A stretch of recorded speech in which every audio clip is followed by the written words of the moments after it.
1 of the 5-part video series, How to Teach Your Kid Chess. We're starting off with this engaging minigame, Bishops versus Rooks. It's the fastest and best way that I know of to teach someone the very beginnings of chess, from both the piece movement standpoint and the piece dynamics. So in this video, I'm going to go over the game itself, how to teach it, some good practices, and then talk through how to use it to help your kid or student, adult, whoever, learn faster by setting up some puzzles and demonstrating some key themes. Then there's the classroom setting. So if you have a class of kids or adults and you want people to play, how to structure that, general timeline and expectations, all this in under 10 minutes, hopefully. So bishops and rooks. To start, explaining how the pieces move. So the rooks are perhaps the easiest. They look like little castles. Queen Thomas, I attribute this fun little jingle. Rooks go up, down, side to side, up, down, side to side, up, down, side to side, up, down, side to side. So kids like that. As far as the rook wants to go, it can go in the 4 cardinal directions. If there is another rook, for example, the rook can only go up to the square in front of it if it's your piece, or if there's an opponent's piece, you could go directly and land on top of that piece and capture it. So that's how the rook moves. You can always play little games like, hey, if I put this pawn here as a flag, can your rook take it? The answer is yes. You say, hey, move the rook, take that pawn, yum, eat. You can say, hey, how many moves will it take you to get these? Can you try to take them? And they go 1, 2, 3. So you can set up little obstacle courses that way. The bishops, they sometimes like a physical board will have like a diagonal slant into the top of the piece. And so I sometimes use that and say like, oh, these guys are like X-Men. They go on the diagonals like a big X. You can imagine lines of fire coming out of the piece, or power lines, or however you want to say it. Just straight lines, diagonals, same kind of thing. If there's another piece that's yours, you cannot go over that piece. You have to go only up to the next square, and you can capture your opponent's piece, so this bishop is allowed to just take that rook. Cool.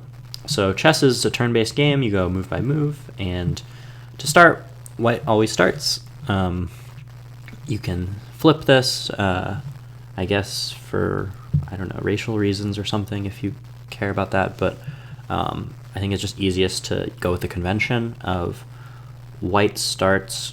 You can move the bishop from its starting place, either one, and then the opponent goes. So for example, here's an example game. I'll go here, my opponent will go here, I'll go here, my opponent will go here, and I'll move this one here, and then they'll take my piece. And that's it. Whoever takes the piece first wins. Then you just start over. And kids will have trouble with like the basics. They don't know how the pieces move, or they might move, like for example, you move your bishop here, they move their rook here, and then, you can just lose right away. So it takes sometimes quite a few games for them to kind of pick up, and you want to be encouraging and patient and say, hey, let's switch pieces, let's switch sides. You can have the bishops, I'll have the rooks. Next time, watch out for that. Like, did you see this? You can reset the board. Did you see that? I think playing it just a bunch of times first is the best. Don't even say like, don't try to even teach, especially during the game. Let the kid figure out things on their own.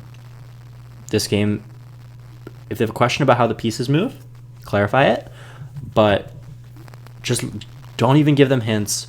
Don't give them any facial expressions. Don't expect them to look at you and ask you if it's okay to move here. Just let them develop the habit of moving somewhere that they want to move with confidence, and allow them to make the mistake. And initially, you don't have to punish the mistake. You can like ignore the fact that you can take their piece, move somewhere else, and then when you've played a few moves, say, oh, I think I got this one, and just engage with them there. Give it like, I don't know, 5 games, 10 games. They might get bored. Maybe you'll come back the next day or next week. But just let them develop a feel for the game. And then at some point,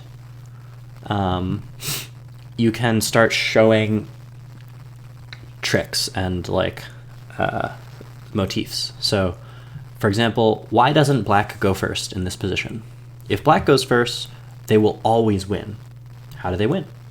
Well, you move a rook down here, and this is a pin or a skewer. That rook's attacking both bishops. You can only move one, you're going to lose one of them.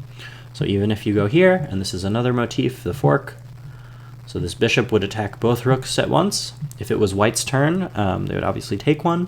If it's black's turn, they lose, unless they can take you right away. So one of these is a take right away. So you can kind of share, you know, tips and tricks, like you'll see these openings where white goes here, and then this rook goes somewhere else, and then the question is like, should white play here? The answer is no, because, right, this rook's going to just come down and skewer you. The game is a draw with perfect play. A lot of kids will not get to understand that for a while, and so it'll take a couple weeks of playing this game a few times a week to have the sophistication to play a perfect game and never make a mistake. A lot of adults can't do this.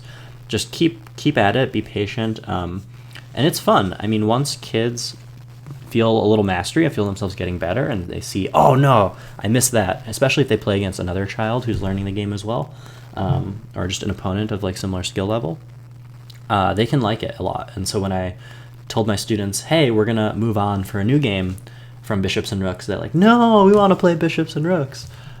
So it's pretty cool. In terms of teaching this in a classroom setting, same thing, you know, demonstrate how the pieces move and let people free as soon as possible to just discover and learn on their own and play. And I budgeted, I had classes twice per week for like an hour each, and I budgeted 3 weeks of that for this game. So 6 hours total. The first week was just fun play. Here's what the game is, go play. At the end, we'd circle up for 5 minutes. Hey, what did you learn? Did anyone see anything interesting? What do you like? What's your favorite? Blah, blah. Just engage some reflection there. And the second week, or the second class, I did limited tournament practice. So puzzles, starting to show them, hey, like, oh, you can skewer and fork and stuff. And then the third and fourth class were these learning tournaments where in week 2, I said, I'm going to give you a prize. I'm going to give you a piece of candy if you play either the most opponents during this class. So like run free, keep a piece of paper, write down the name of each person you play. If you played the most people at the end, you get a piece of candy.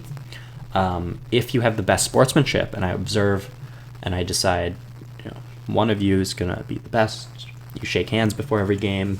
You treat each loss as a learning opportunity. Say thank you for the game. It was fun. I know I lost, blah, blah, but don't get mad. You know, sportsmanship prize and a win prize, just who had the most wins overall. And that kind of incentivizes a lot of people to play each other, get up and move. Don't just like sit there and derp around. You want to actually be playing these games and then have good sportsmanship, obviously. You want good behavior and people to just play nicely. And then winning is not the most important one, but the game kind of lends itself to that kind of structure where you want to improve, you want to be aware of your mistakes and fix them. So then I guess in the 5th class, there was like this tournament championship. I was like, okay, this is the official tournament. We'll decide who's the best in the class. And by that time, in the other classes, I still had a review at the end of the time, like, what did you observe? Here's a puzzle. I saw this position. What should this person play? Johnny, did you notice Sarah did this to you? A little bit of teaching after each class, and that was, there's like an extra class in there. I said 6, but you don't have to have 6, whatever. In terms of timeline, you want to push kids to mastery. They'll get bored. They'll want to do something else. They'll want to learn how all the other pieces work. They'll want to play a full game. But encourage them to just be patient and say, hey, you're not going to be able to play a full game. You're not going to like it. I mean, you can't even get this game.